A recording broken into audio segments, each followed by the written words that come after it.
Hello, welcome back to Priya cooking YouTube channel. ಇವತ್ತಿನ recipe ಏನು ಮಾಡೋದು ಅಂತ ನೋಡ್ಕೊಂಡು ಬರೋಣ ಬನ್ನಿ. ಇವತ್ತು ನಾನು ಸಬ್ಜಿ ಸ್ಟೈಲ್ ಎಗ್ ಸಾಂಬಾರು ಮಾಡ್ತಾಯಿದ್ದೀನಿ. ಸಾಂಬಾರು ಅದು ಅನ್ಕೋಬೋದು, ಹಾಗೆ ಕರಿ ಆದರೂ ಅನ್ಕೋಬೋದು. ನಾನು ಇಲ್ಲಿ 4 ಎಗ್ ಬಾಯ್ಲ್ ಮಾಡೋಕ್ಕೆ ಇಟ್ಟಿದ್ದೀನಿ, ಅಂದರೆ ಕುದಿಸ್ಲಿಕ್ಕೆ ಇಟ್ಟಿದ್ದೀನಿ.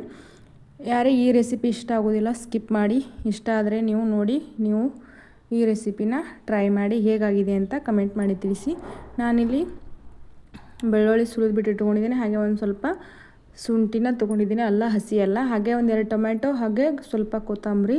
ಇದು 4 ಎಗ್ಗಿಗೆ ಆಗುವಷ್ಟು ಇದು ಮಸಾಲೆ ಮಾಡ್ಕೊತಾ ಇದ್ದೀನಿ. ಹಾಗೆ ಇಲ್ಲಿ ಒಂದು 4 ಸ್ಪೂನ ನಾನು ಒಣಗಿದ ಕೊಬ್ಬರಿನ ಸ್ವಲ್ಪ ಫ್ರೈ ಮಾಡಿಕೊಂಡು ಅದಕ್ಕೆ ಸ್ವಲ್ಪ ಲವಂಗ, ದಾಲ್ಚಿನ್ನಿ ಹಾಗೆ ಮೆಣಸು ಹಾಕ್ಕೊಂಡು ಪುಡಿ ಮಾಡಿ ಇಟ್ಕೊಂಡಿದ್ದೀನಿ. ನಾನು ಯಾವಾಗಲೂ ಯೂಸ್ ಮಾಡ್ತಾ ಇರ್ತೀನಿ, ಸ್ವಲ್ಪ ಬೇಕಾಗುತ್ತೆ ಅಂತ ರೆಡಿ ಮಾಡಿ ಇಟ್ಕೊಂಡಿದ್ದೀನಿ. ನೀವು ಇರಲಿಲ್ಲ ಅಂದ್ರೆ ಸ್ವಲ್ಪ ಕೊಬ್ಬರಿನ ತೊಗೊಂಡು ಅದಕ್ಕೆ ಫ್ರೈ ಮಾಡ್ಕೊರಿ ಕಪ್ಪಾಗೋವರೆಗೂ. ಹಾಗೆ ಸ್ವಲ್ಪ ಮಸಾಲೆ ಹಾಕೋರಿ. ಹಾಗೆ ನಾನು 4 ಲವಂಗ ಹಾಕೋತಾ ಇದ್ದೀನಿ, ಹಾಗೆ ದಾಲ್ಚಿನ್ನಿ ಸ್ವಲ್ಪ, ಹಾಗೆ ಕರಿಮೆಣಸು ಹಾಕೋತಾ ಇದ್ದೀನಿ. ಈ ರೀತಿ ನಿಮಗೆ ಎಷ್ಟು ಬೇಕಟ್ಟು ನೋಡಿ ಮಸಾಲೆನ ಹಾಕ್ಕೊಂಡ್ಬಿಟ್ಟು ಇಟ್ಕೊಳ್ಳಿ. ಇವಾಗ 1 ಸ್ಪೂನ ಜೀರಿಗೆ ಹಾಕೋತಾ ಇದ್ದೀನಿ. ಇದೇನು ಸ್ವಲ್ಪ ನೀರು ಹಾಕ್ಕೊಂಡು ಮಿಕ್ಸಿ ಮಾಡಿಕೊಂಡ್ರೆ ನಡೀತೈತಿ.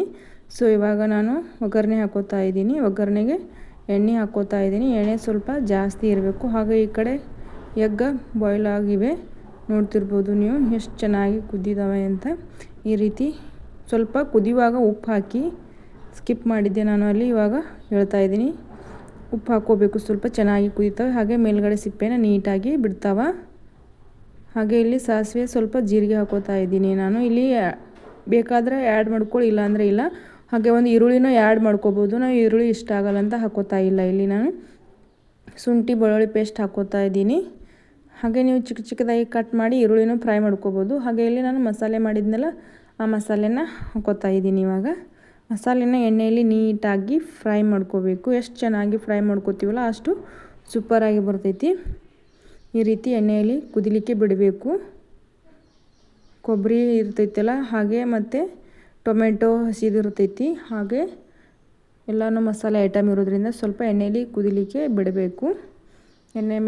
ಎಣ್ಣೆ ಕುದ್ದು ಎಣ್ಣೆ ಮೇಲ್ಗಡೆ ಬರಬೇಕು, ಆ ರೀತಿ ಕುದಿಸ್ಬೇಕು. ಹಾಗೆ ನಾನು ಈ ಕಡೆ ಮಿಕ್ಸಿ ಜಾರಿಗೆ ಇನ್ನೂ ಮಸಾಲೆ ಅಂಟ್ಕೊಂಡದಲ್ಲ, ಸ್ವಲ್ಪ ಅದಕ್ಕೆ ನೀರು ಹಾಕಿಬಿಟ್ಟು ಇಟ್ಕೊಂಡಿದ್ದೀನಿ. ನೋಡ್ತಿರ್ಬೋದು ನೀವು, ಎಣ್ಣೆ ಮೇಲೆಗಡೆ ಬಂದಿದೆ ಕುದ್ದು. ಈ ರೀತಿ ಬರಬೇಕು ನೀಟಾಗಿ. ಹಾಗೆ ಒಂದು ಸ್ವಲ್ಪ ಮಿಕ್ಸ್ ಮಾಡ್ಕೊಳ್ಳೋಣ. ಇವಾಗ ಈ ಮಸಾಲೆ ಕುದ್ದಿದೆ. ಇವಾಗ ಈ ರೀತಿಯಾಗಿ ಮಿಕ್ಸ್ ಮಾಡ್ಕೋಬೇಕು. ಹಾಗೆ ಜಾಸ್ತಿ ಟೈಮ್ ಬಿಟ್ಟರೆ ಕೆಳಗಡೆ ಅಂಟ್ಕೊಂಡು ಬಿಡ್ತೈತಿ. ಸೊ ಅದಕ್ಕೆ ಮಿಕ್ಸ್ ಮಾಡಿಕೊಂಡು ಮತ್ತೊಂದು ಸ್ವಲ್ಪ ಬಿಡಬೇಕು. ಈ ರೀತಿ ಎಣ್ಣೆ ಮೇಲ್ಗಡೆ ಬರೋವರೆಗೂ ಕುದಿಸ್ಬೇಕು.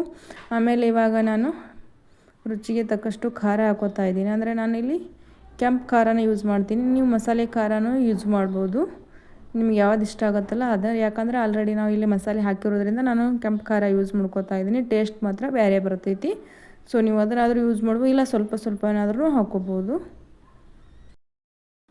ಇವಾಗ ನೋಡ್ತಿರ್ಬೋದು ನೀವು ಎಷ್ಟು ಚೆನ್ನಾಗಿ ಕುದೀತಾ ಇದೆ. ಈಗ ಬೇಕಾದರೆ ಇವಾಗ ನೀರು ಆ್ಯಡ್ ಮಾಡ್ಕೋಬೋದು. ಇವಾಗ ಎಲ್ಲ ಮಸಾಲೆ ಕುದ್ದ ಮೇಲೇ ನೀರು ಆ್ಯಡ್ ಮಾಡ್ಕೋಬೇಕು. ಸ್ಟಾರ್ಟಿಂಗಲ್ಲೇ ಆ್ಯಡ್ ಮಾಡಿದರೆ ಮಸಾಲೆ ಕುದ್ದಿರೋಂಗಿಲ್ಲ, ಹಸಿಯಾಗಿ ಇರೋ ಚಾನ್ಸಸ್ ಇರ್ತೈತಿ. ಈ ರೀತಿಯಾಗಿ ನೀಟಾಗಿ ಕುದಿಬೇಕು. ಕುದ್ದಾದ್ಮೇಲೆ ಮಸಾಲೆ ಜಾರಿ ಇರ್ತದೆ, ಮಿಕ್ಸರ್ ಜಾರಿಯಲ್ಲಿ ಮಸಾಲೆ ರುಬ್ಬಿದ್ದು ನಾನು ನೀರು ಹಾಕೋತಾ ಇದ್ದೀನಿ. ಈ ರೀತಿ ನೀರು ಹಾಕಿಬಿಟ್ಟು ಮತ್ತೆ ಸ್ವಲ್ಪ ಕುದಿಲಿಕ್ಕೆ ಬಿಡಬೇಕು. ಚೆನ್ನಾಗಿ ಕುದ್ರೇ ಟೇಸ್ಟ್ ಸೂಪರಾಗಿ ಬರ್ತೈತಿ. ಈ ವಿಡಿಯೋನ ಇಷ್ಟ ಆದರೆ ನೀವು ಲೈಕ್ ಮಾಡಿ, ಹಾಗೆ ಕಮೆಂಟ್ ಮಾಡ್ತಾಯಿರಿ, ಹಾಗೆ ಸಬ್ಸ್ಕ್ರೈಬ್ ಮಾಡ್ಕೊರಿ. ರುಚಿಗೆ ತಕ್ಕಷ್ಟು ಉಪ್ಪು ಹಾಕ್ಕೊಳ್ಳಿ. ಇವಾಗ ನಾನು ಎಗ್ಗನ್ನು ಕಡೆ ಸಿಪ್ಪೆನೇ ತೆಗೆದುಬಿಟ್ಟು ಇಟ್ಕೊಂಡಿದ್ದೀನಿ. ನೋಡ್ತಿರ್ಬೋದು ನೀವು ಎಗ್ ಎಷ್ಟು ಚೆಂದಾಗಿ ಬಂದಾವಂತ. ಸ್ವಲ್ಪನೂ ಎಗ್ ಇದು ಒಡೆದಿಲ್ಲ, ಹಾಗೇನೆ ಆ ರೀತಿ ಸಿಪ್ಪೆ ಸುಲಿದ್ವಿ. ಈ ರೀತಿ ಕಟ್ ಮಾಡಿಬಿಟ್ಟು ಹಾಕಬೇಕು, ಉಪ್ಪು ಖಾರ ಒಳಗಡೆ ಹೋಗ್ತೈತಿ. ಈ ರೀತಿಯಾಗಿ ನೀವು ಕಟ್ ಮಾಡಿಬಿಟ್ಟು ಸಾಂಬಾರು ಕುದ್ದಾದ್ಮೇಲೆ ಇದನ್ನ ಈ ರೀತಿಯಾಗಿ ಹಾಕ್ಕೊಳ್ಳಿ. ಅಂದರೆ ಇನ್ನೂ ಸ್ವಲ್ಪ ಕುದಿಬೇಕು ನೀಟಾಗಿ. ಈ ರೀತಿಯಾಗಿ ಆಮೇಲೆ ಟೇಸ್ಟಾಗಿ ಬರುತ್ತೆ. ಇದು ಚಪಾತಿ, ಅನ್ನ, ರೊಟ್ಟಿ, ಕಟಕ್ ರೊಟ್ಟಿ ಜೊತೆನೂ ತಿನ್ಬೋದು ನೀವು.